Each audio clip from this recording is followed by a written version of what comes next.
Halo teman-teman semua. Jadi di sini kita akan bahas lagi ya mengenai berbagai sintesis nanopartikel dengan metode kimia teman-teman ya, dengan metode khususnya metode kimia ya. Ini adalah pembahasan kita atau overview pada diskusi kita kali ini ya. Yang pertama itu ada pendahuluan ya. Kemudian ada berbagai metode yang digunakan dalam sintesis nanopartikel. Ada metode Sol-Gel yang pertama. Selanjutnya adalah metode chemical reduction ya. Kemudian ada coprecipitation, ada shortfall thermal, dan terakhir adalah micro emulsion, teman-teman. Nah, pendahuluan terlebih dahulu. Jadi untuk sintesis metode kimia itu berbeda dengan metode fisika. Kalau pada metode fisika kan kita tahu dia itu butuh energi yang besar ya. Energi yang besar. Namun secara fisik itu jauh lebih sederhana. Tapi untuk metode kimia, itu energinya yang dibutuhkan untuk mensintesis nanopartikel dengan metode ini itu jauh lebih kecil ya, energinya lebih kecil dibandingkan metode fisika. Nah, ada beberapa sintesis metode kimia yang umum atau populer, teman-teman, yang digunakan untuk mensintesis nanopartikel. Yang pertama adalah sol-gel, kemudian ada reduksi secara dengan bahan kimia atau chemical reduction. Kemudian ada kopresipitasi, solvothermal, dan juga microemulsion ya. Nanti kita bahas satu-satu. Pertama dari metode sol-gel. Ini adalah salah satu metode yang paling populer, teman-teman ya. Paling populer pada sintesis nanopartikel ya. Nah, pada metode sol-gel atau sol-gel method itu terdapat dua tahap yang penting pada metode ini. Yang pertama itu adalah hidrolisis prekursor, bisa dalam medium asam maupun basa ya. Jadi nanti prekursornya itu dihidrolisis bisa dengan air maupun dengan solvent, teman-teman ya. Nanti untuk membentuk nanopartikelnya itu ada reaksi kondensasi ya untuk menghasilkan produk nanopartikel. Jadi tahapannya kalau kita lihat pertama adalah hidrolisis dari prekursor kemudian dengan solventnya atau dengan tambahan solvent lain. Kemudian nanti terjadi proses kondensasi di mana terjadi perbentukan sol di situ ya. Atau pembentukan koloid yang ada di dalam suatu pelarut gitu. Nah, nanti setelah dia membentuk koloid, itu nanti dia bisa ditahan dengan surfaktan ataupun capping agent ataupun agen penstabil supaya nanti dia tidak menjadi lebih besar atau tidak beraglomerasi. Nanti kemudian setelah itu kita atur agingnya atau dry agingnya supaya dia tidak beraglomerasi. Kemudian untuk dryingnya untuk agar kita dapatkan si nanopartikel dalam bentuk bubuk, teman-teman. Ini contohnya. Kalau kita lakukan supercritical drying, pemanasan pada super kritis ya, suhu super kritis, kita dapat aerogel ya di sini. Ini contoh ya. Kemudian kalau misalnya kita keringkan pada thermal, itu kita dapatkan serogel. Tapi kalau kita lakukan freeze drying, itu kita dapatkan sirogel. Nah, semuanya ini merupakan suatu produk final ya, atau produk akhir dari nanopartikel dalam bentuk bubuk, teman-teman ya. Jadi ini adalah salah satu proses yang populer, yaitu adalah proses sol-gel di mana nanti terbentuk dari reaksi hidrolisis kemudian dilanjutkan oleh kondensasi seperti itu. Nah, selanjutnya adalah tidak kalah populer prosesnya, yaitu adalah chemical reduction atau reduksi secara bahan kimia. Jadi biasanya untuk proses ini itu dilakukan pada sintesis nanopartikel jenis metal, teman-teman, atau jenis logam. Yang paling umum biasanya jenis nanopartikel emas maupun nanopartikel perak, ya, AONPS atau agen PS dengan menggunakan agen reduksi. Nah, contohnya itu agen reduksinya adalah NaHBH4 atau natrium sitrat ya di sini ya. Jadi pertama-tama kita buat dulu si logamnya itu dalam bentuk ion, teman-teman ya. Ini contohnya pembentukan nanopartikel perak. Jadi kita buat dulu si peraknya dalam bentuk ion. Biasanya kita gunakan prekursor itu AgNO3 ya.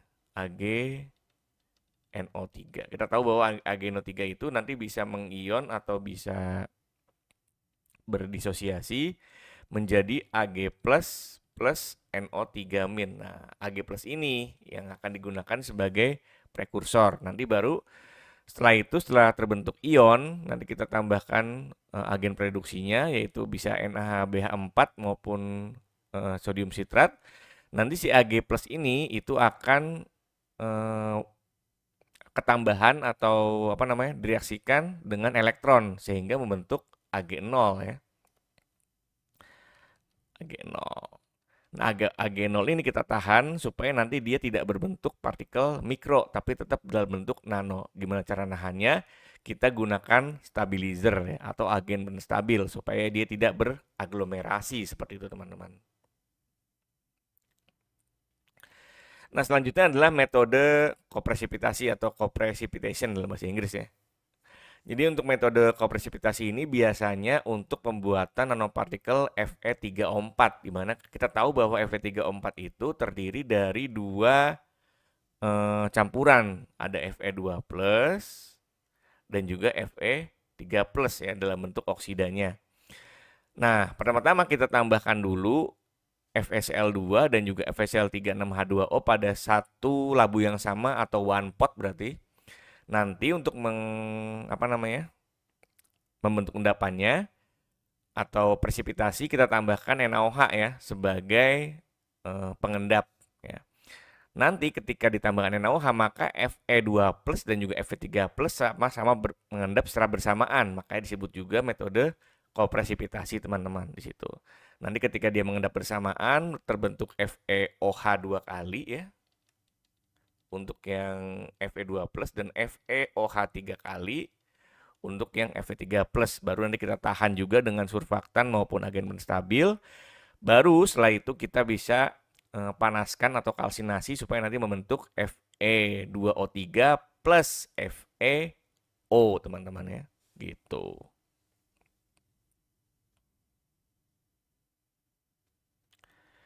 Nah, selanjutnya adalah proses sintesis nanopartikel secara solvotermal.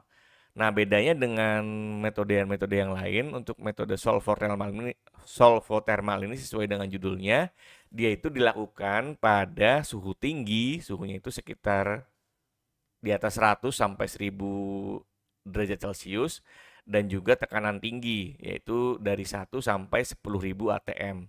Jadi biasanya di sini supaya pada suhu tinggi dan juga tekanan tinggi itu digunakan teflon teman-teman sebagai reaktornya atau disebut juga autoclave ya di situ ya. Di sini misalnya kita mau buat ZNO jenis urzit teman-teman ya yang misalnya heksagonal. Pertama kita gunakan dulu prekursornya, di sini adalah Zn asetat ya di sini teman-teman. Kemudian Zn asetat ini dia diendapkan dengan NaOH nih atau dengan basa membentuk ZnOH 2 kali dan dimasukkan ke dalam reaktor. Reaktornya itu namanya bisa teflon maupun autoclave ya supaya nanti dia bisa bertahan di sini, pelarut yang nggak menguap dan tetap bisa direaksikan pada suhu tinggi di situ.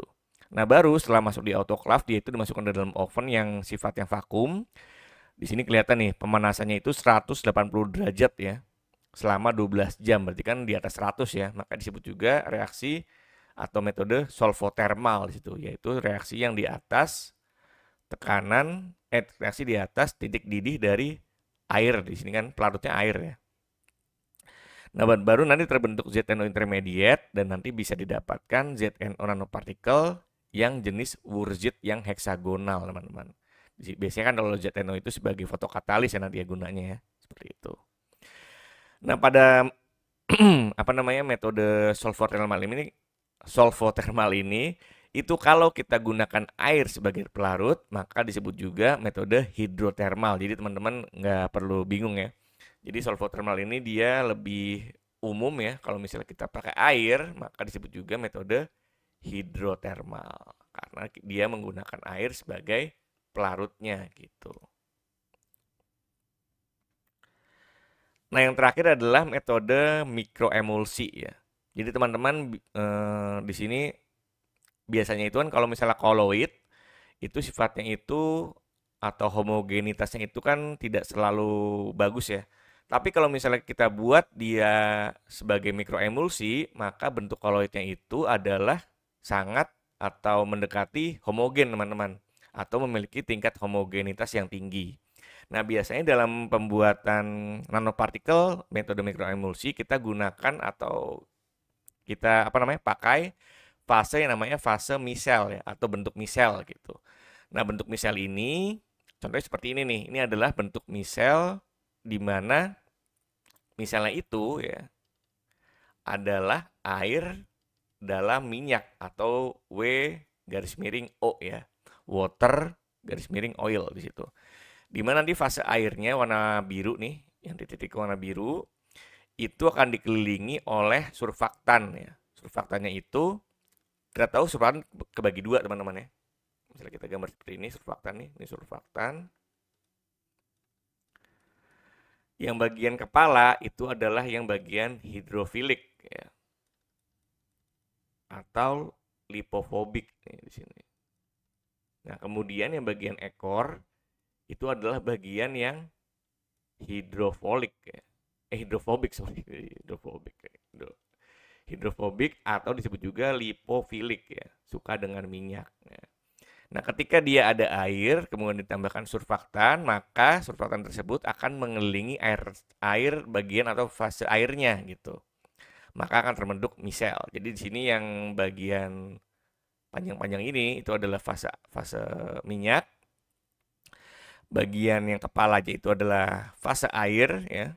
Nah, biasanya untuk yang fase minyak itu adalah